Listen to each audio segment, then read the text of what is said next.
Okay, guys, back to our scruff. Now, this one's for Casper. A little salute to you, you good-looking little shit. Let's have a look at your question. So, let's flick this over. Okay, pull this into shot.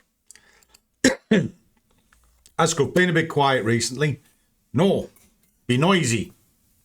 That's what we're all here for.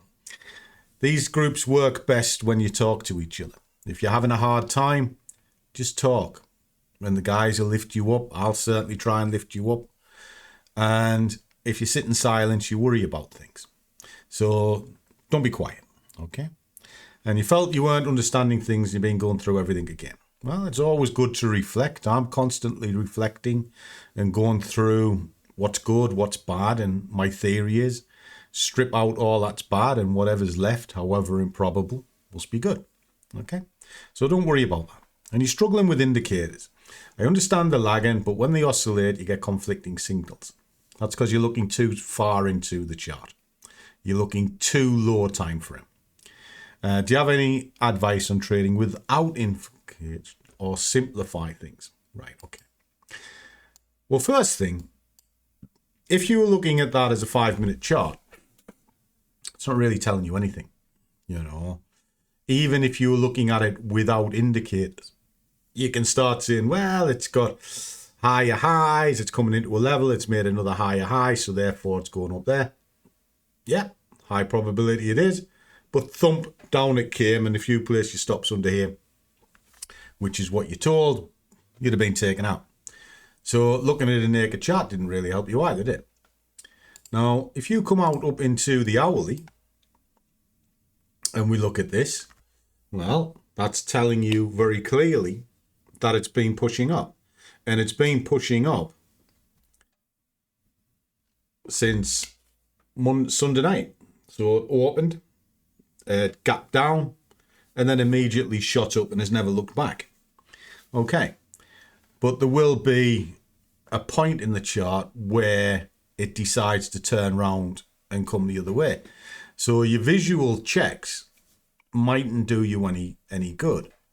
Now, an easy way to do this, if you want to do it with visual check, is if I said to you right now, which way is that market going? Well, the general consensus is, doesn't matter what it's doing at this moment in time, you're looking at the general consensus of the market, because that's what an indicator would look at. It looks at the past. That says it's going up. Right, okay.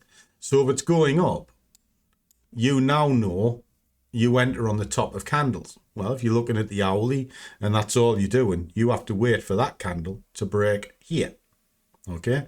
Or you follow red candles down till they breach. So in this case, we know it was going up.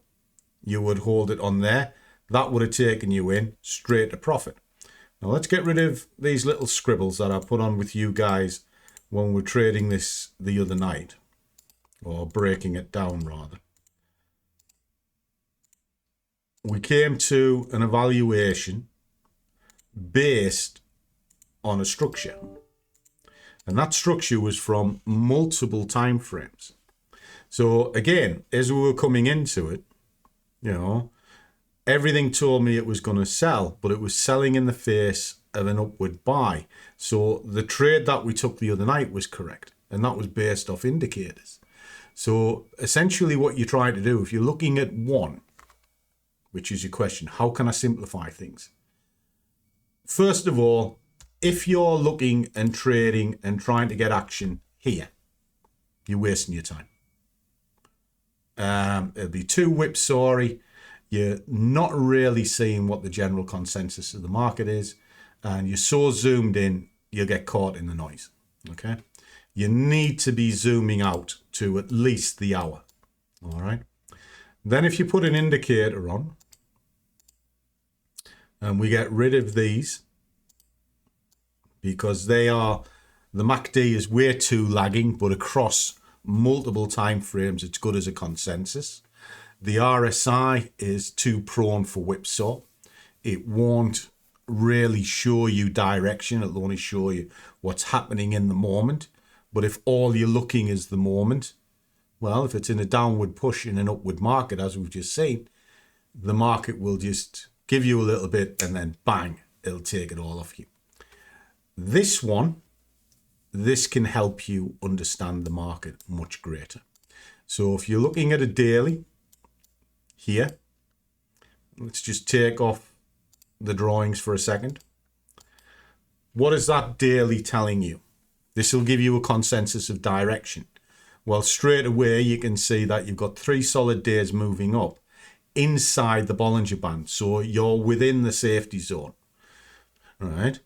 It's crossed a moving average. So therefore, its next point of view would be here.